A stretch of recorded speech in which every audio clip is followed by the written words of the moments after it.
Hi everyone, my name is Connor Lascelles. I'm one of the founders of Earthly Biochar. I'm here today to show you our biochar kiln. It actually makes the stuff, and biochar is a form of carbon capture. It's carbon negative, which means it sequesters more carbon than it emits. One of the tools that we're going to be using to help remove the excess carbon out of the atmosphere. But once you make it, you can actually use it as a soil amendment. So if you Google biochar, if you Google terra preta, you'll see stories of how ancient Amazonians used to make the stuff in order to turn their infertile soil into soil that they could actually use to grow vegetables and food to survive. So here, this is the biochar kiln, which makes it at a fairly small scale. I'm just going to show you how it puts together. So it's made out of stainless steel, which means you can leave it outside. You don't have to put it under cover. You don't have to wrap it in anything. It's meant to live outside. I just attached the legs, which are removable. Everything is flat packable, and it has like a shipping mode so that it's the shipping box is as small as possible. So I've assembled the legs, and this is what we call the outer burn chamber. So I place it down. And in terms of locations of where you need to put the kiln, you've got to think about, is there anything above it which is likely to catch fire? Do you have anything flammable around you in case the wind blows and an ember might knock out? And also, before you light the kiln, you make sure you have water by your side just in case anything goes wrong. So those are the tips, and all of this is explained in the guide which comes with every product. So here we have the inner burn chamber. So this is actually where most of the biochar is made. So here you can see this is what we call the primary air holes, and at the top here these are called the secondary air holes, and I'll explain how they interact and how that determines the quality of the biochar. So what we do, this is how it slots together. So this fits in there, locates like that. We have, this is a wind protector, also called like a flame concentrator. This helps in case it's too windy, because you need a perfect balance of air, fuel and heat, and sometimes the wind can come in and mess up the air and remove the heat. And if you don't have enough air and enough fuel and enough heat, then you're basically producing smoke, and we don't want to produce smoke because smoke is mostly methane and hydrogen, and methane is 25 times more potent than CO2 as a greenhouse gas. So because I'm all about carbon removal and trying to do this for the planet, if you're making biochar, you've got to make sure that you're not producing any smoke. And that was probably the main design criteria that I used when I designed this. So it can work like this. You don't need to put the chimney on, but this is more of like an aesthetic thing. And it also allows you to put a cooking grate on it. So as you're doing the process, which takes about an hour, you can get about 500 degrees Celsius worth of heat out of it, which you can boil water, cook rice, cook a chili. So every product comes with these cooking grates, and it just slots together. So what we're going to do is we're going to load it up, and then I'm going to start a burn. So take this to wherever your wood chip is, or your feedstock is what we call it.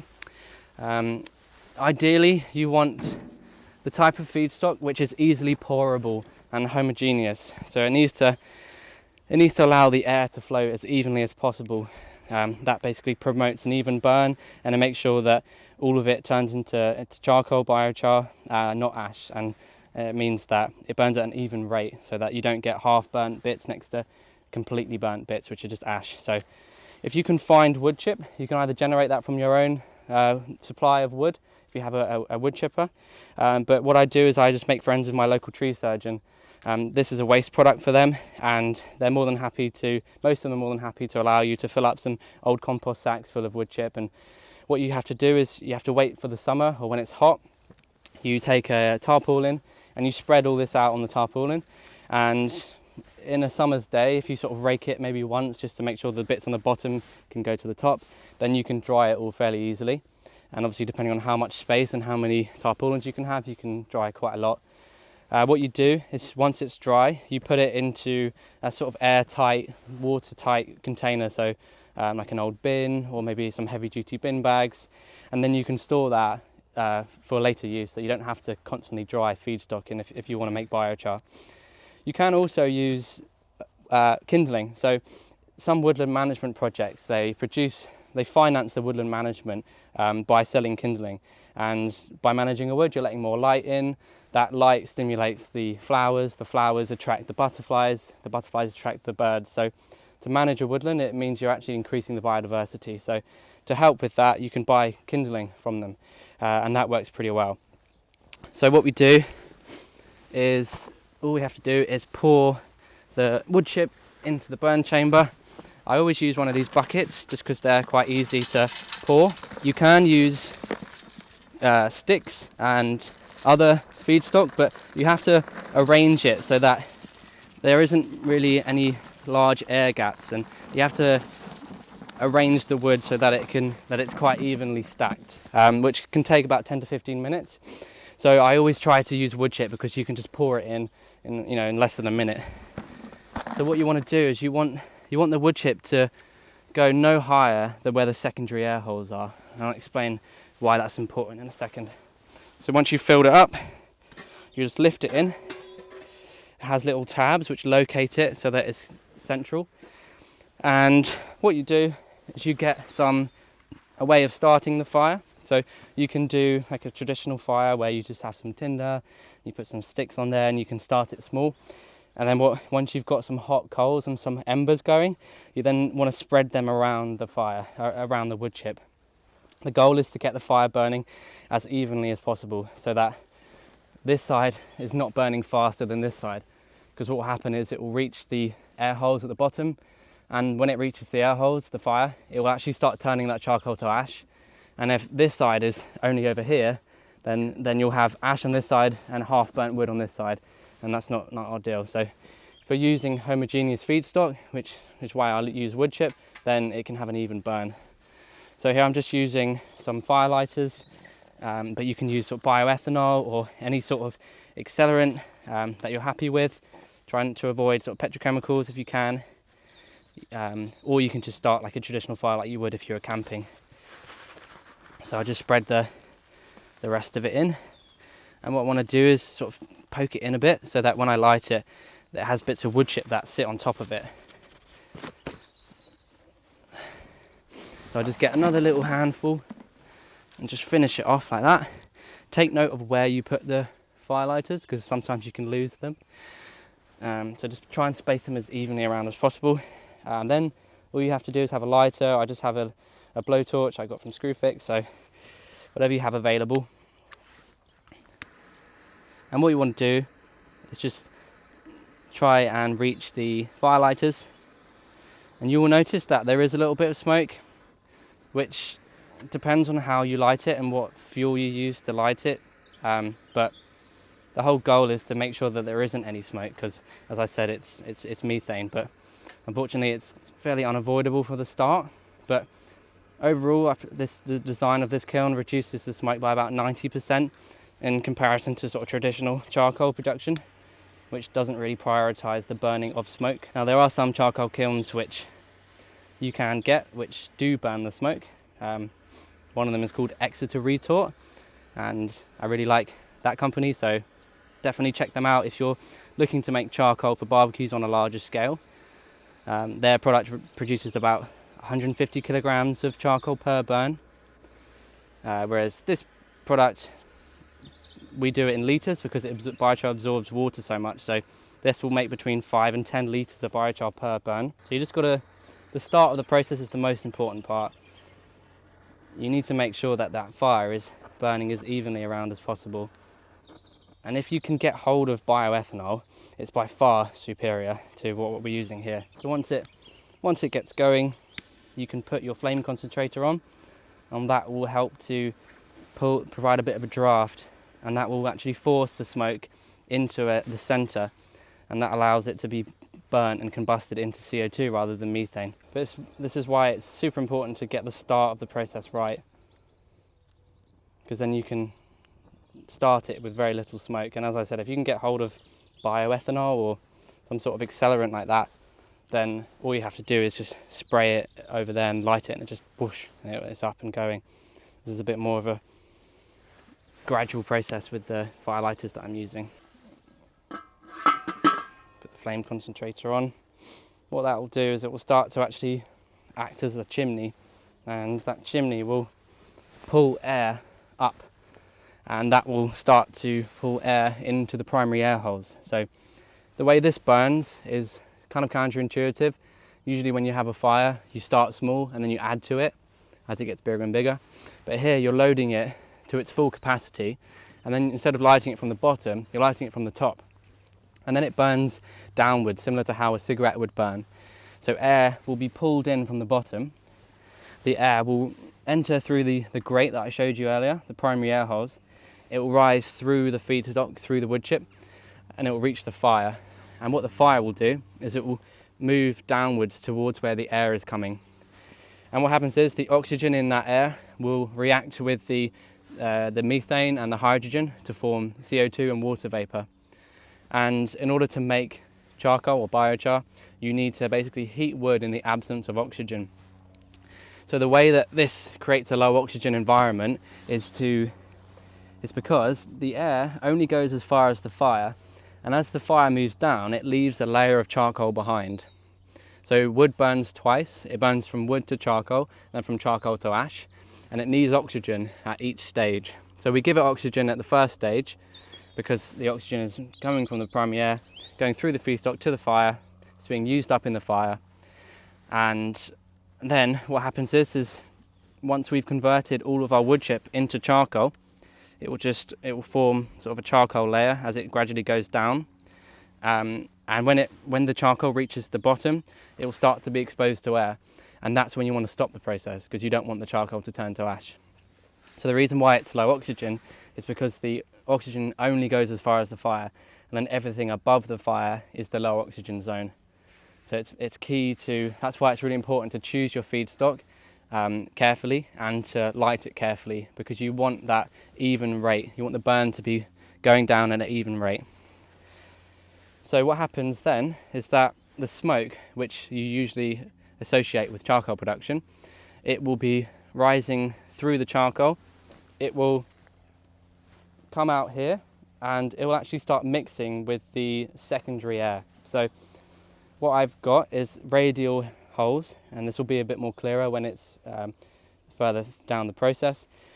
But what happens is that the air will come in through the bottom again, but instead of going through the feedstock, it will go in the gap between the outer and the inner burn chamber. What that will do is it will preheat it, and then it will shoot out of these holes, and that's the only place where the air can go. So if you direct it through these holes, it will shoot out into and mix with the smoke, and because it's been preheated, the smoke and the air will mix, and because there's already a fire there, that will provide the heat, and that will turn that smoke into flame. So I don't know if you remember the fire triangle. In order to have fire, you need air, fuel and heat in the right ratios. So when I was designing this, a couple of different prototypes, I was testing the size of the secondary air holes compared to the size of the primary air holes, and I found that the way that it works right now, the design as it is a fairly perfect blend of air, fuel and heat. And a really important thing is when you choose your feedstock, you need to make sure that it's dry. So that's why I stressed it at the start about drying it out in the summer. So if you're using wet feedstock, it basically means that it doesn't get hot enough. And if it doesn't get hot enough, then then your air and your fuel doesn't have enough heat in order to turn into flame. So what will happen is if we had so see this pile of wood chip here, sort of allowed to get wet. If we tried using this as feedstock, it probably won't light, and then it will basically just smoulder, and that's sort of similar to traditional charcoal production. And then you're basically just creating the smoke machine. Because I designed this to help with climate change, I want to make sure that everyone using this product is using it and not creating more harm than good. So it's very easy to use this product in a wrong way and to produce it smoke. So if you're using dry feedstock, then that's basically the only criteria that you need, because I designed the product to work well with dry feedstock. So it's pretty much going fine now, but what I'd pay attention to is are there any parts of the fire or the feedstock which aren't burning? And because, as I said, you want to promote an even burn, and you want to make sure that the flame is actually strong and it's not weak, because sometimes if the feedstock is wet, the flame will die down and it'll just get smaller and smaller and smaller until a gust of wind will knock it out, and then you're just producing smoke. And as you're testing different feedstocks, what you need to do is make sure you have water on hand, so that if you think it's going to start becoming a smoke machine, then it's best just to cut your losses and pour water on it, and then use that wet wood chip just like you would as mulch, and then start again with new feedstock. So it's very important to make sure that you're prioritizing the elimination of smoke. So what we can do now is we take note of the time. And this process, when you're using wood chip, takes about an hour. So take note of the time so that you're aware of when you're likely needing to quench it. And then you can just do what you want with the heat and the flame. So it's quite a good social thing to have in the evenings. I've had sort of friends sort of sit around it in the summer in the evenings. But what we've done is we've created this little flat pack cooking grate, which just locates and sits on the top. And it allows you to rest a pot. So you can boil water. I think last time we tested it, it boiled a litre of water in about 6 minutes. It also depends on the wind, because if it's windier, then the heat will sort of be blown away a bit more. But yeah, you can cook rice on it, cook chili, just try and make the most of the heat. And then all you have to do is just keep an eye on it. So I would always recommend that you didn't leave this unattended, because it's obviously fire. But as you get more familiar with the process and you start being consistent, you'll know how it will behave, and you will feel a bit more confident to go and do another job in the garden whilst it's working. So what we're looking for is we're looking at the size and the colour of the flame. So as I said, wood burns twice, from wood to charcoal to ash. Right now it's going from wood to charcoal, and in that process the methane and the hydrogen is burning. And methane and hydrogen, when it burns, it looks like that. So it's orange and it's quite tall. Whereas when you're burning charcoal to ash, it uses a completely different fuel. It actually uses carbon monoxide, which is also flammable in natural gas. And that will react with oxygen to form carbon dioxide. And then the colour and the size of the flame for when you're burning charcoal is a lot smaller, and it's very blue. So it's very important to figure out when is the time to stop the process. You want to make sure that as much of wood as possible is turned into charcoal, and you're not left with any half burnt bits, but you don't want to leave it too long, otherwise that reduces the yield. And the way to tell when to quench the fire is to take note of the size and the colour of the flame. So after about 45 minutes to an hour, you won't be able to see the flame anymore. Well, it won't be shooting out the top, but if you sort of look above it without singeing your eyebrows, you can see that the flame will start to turn blue, and it will be hotter as well. So charcoal burns at about 800 degrees Celsius, whereas wood burns at between 500 and 700 degrees Celsius. So that's another indication of when to stop the burn. I have a little temperature gun here, which I use just to see how far the burn is going. You don't need this, you can just rely on the timing of it, and you can also rely on the size and the colour of the flame, but I'm just curious, so I like to test it. So we've just started, and the temperature of the chimney inside of that chimney is now 280 degrees Celsius. We have a look at the cooking grate is 400, and then here it's 85, 30, 20, 9, and then it's pretty cold. So I wouldn't advise touching it. If you are curious to see how hot it is, you can pick up one of these, and you can tell with that way. So yeah, now you just make the most of the heat and enjoy watching the flames.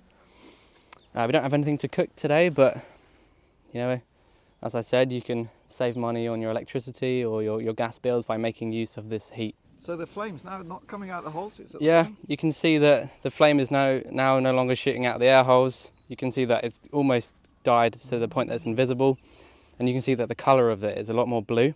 Yep. And also the level where the charcoal is, that also tells you that it's time to quench it. So what we're going to do now is so we took the chimney off. You also take the flame concentrator off if that was on. And what you need to do is you need to aim the water so that it just hits the charcoal. That will extend the life of the kiln. We've made it so that it can survive being hit by water. But if so you want to turn that around then? Yeah, that's what I was thinking. Brilliant. Best to have like a hose with a sort of gun attachment that you can directly do it. But So and also take note of where the wind is, because you don't want to be downwind of the steam.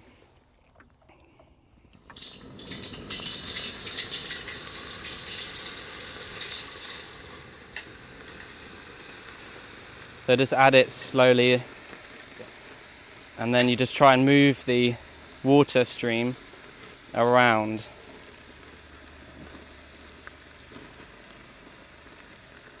What am I saying? To catch the water that comes out. The ashy water, yeah, the alkaline.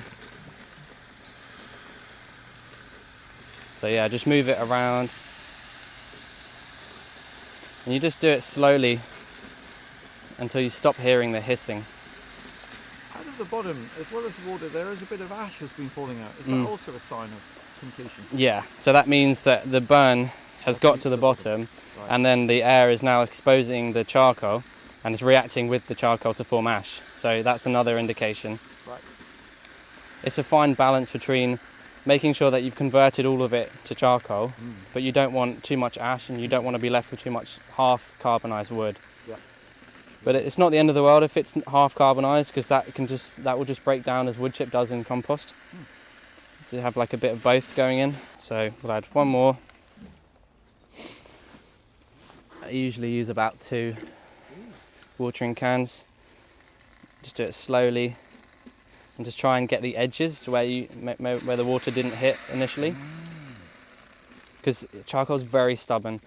You can think that it's been put out, you can empty it, you can go away and come back the next day and it will all be ash. No.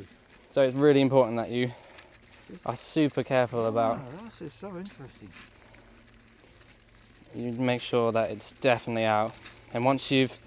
Would another way be, say you had a sheet of metal or something, you could just put it out, just, I suppose that would let air in there. Yeah, so the other way to do it is to starve it from oxygen, but because this product is metal and metal expands at heat, it's very hard to get the air tightness.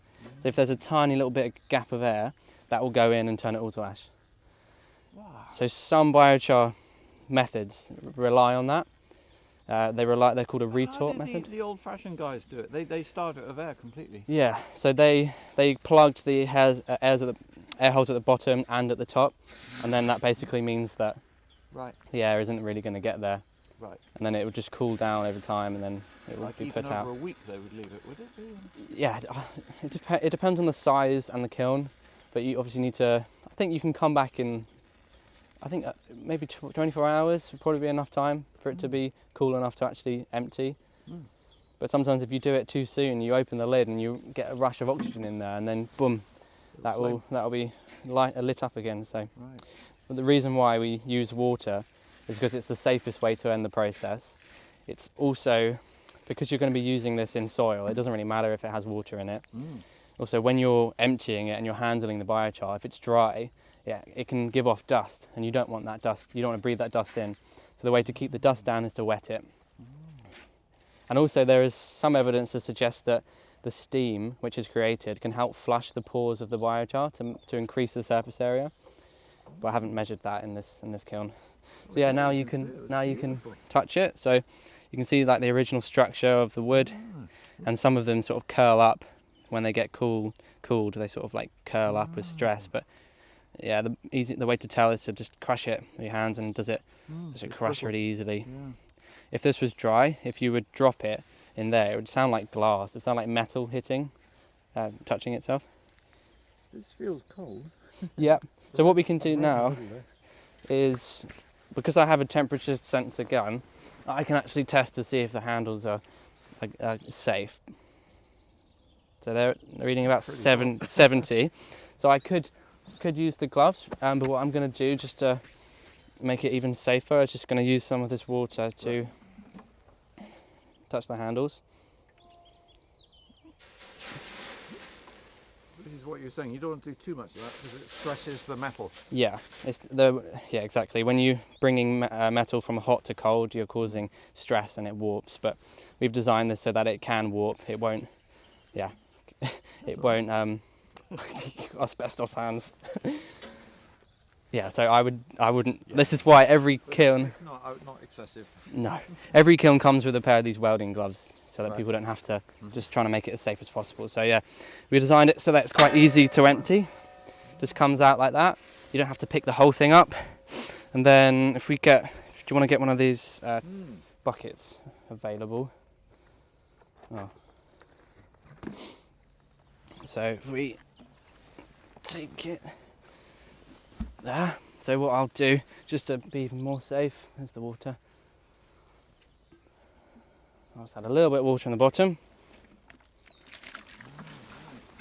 And then pick it up by one of the handles. It has a little lip underneath here which allows you to grab hold of it. And that is almost perfect because there's no wood chip. And then I'll just more water just in case I missed any bits. It was really perfect. Yeah. You pulled it down very well. Mm. Oh, look at this. It's barely warm anymore. Yeah, some bits are slightly hotter than others, so that's why I just make sure that I didn't add more water. To my amateur eye, it looks no way this could burn anymore at this stage. If we're holding it at this temperature, no? Yeah, I just try and be as safe as possible. Right. I mean, everyone can judge the risk based on themselves, but there's no harm in adding more water. So, right. But yeah, this is pretty much safe. It's not really going to start combusting again. At the bottom now, we have got like a soup. Yes. Will that get soaked up into the charcoal? Eventually, yeah. So it holds, like I said, it holds 5.7 times its weight in water. Wow. So eventually it will absorb. So yeah, what I do now is you can either just have a bucket where it's your raw biochar that's come straight out of the kiln, and you haven't crushed it, you haven't added it to compost, and you can do a couple of batches depending on how much you need. And then you basically get like a plank of wood or a sledgehammer or a spade or something, and you just crush it up a little bit, and then you take it over to your compost heap and just add it in. Amazing. Another good way is to, in your kitchen caddy, sometimes it's quite unpleasant, it's quite a lot of liquid, quite smelly. So every time you add a layer of organic waste into your kitchen caddy, to have a tub of biochar next to it, and you just sprinkle biochar on the top, and then more green waste, more biochar, and then you're basically left with something which doesn't stink. And you can literally stick your face in it and take a deep breath, and it just smells like vegetables, and less water as well. Well, thank you very much, Connor, for introducing us to charcoal making. It's been fascinating. Thanks. And you're now going to commercialise these more, aren't you, in Yeah. mass production? Yeah, so this was my final year project. I did a product design degree. I always wanted to start a business, but then when I found out about climate change, I realised that whatever business I started had to directly impact climate change for the better. I randomly came across biochar, became obsessed with it, designed this kiln, realised that you couldn't buy a biochar kiln for domestic use, did my degree with it, and then I showed it to the public and people signed up to buy it. So I thought, okay, this is the business that I was meant to create. So yeah, we're now selling these on our website. We're about to release a sort of another version, which is it takes a bit more time to assemble, but it's a bit lower cost. And we get a lot of people asking us for biochar as well as the kiln. So we also sell biochar on our website to gardeners, people like houseplants, and anyone really. Well, good luck with it. Thank you.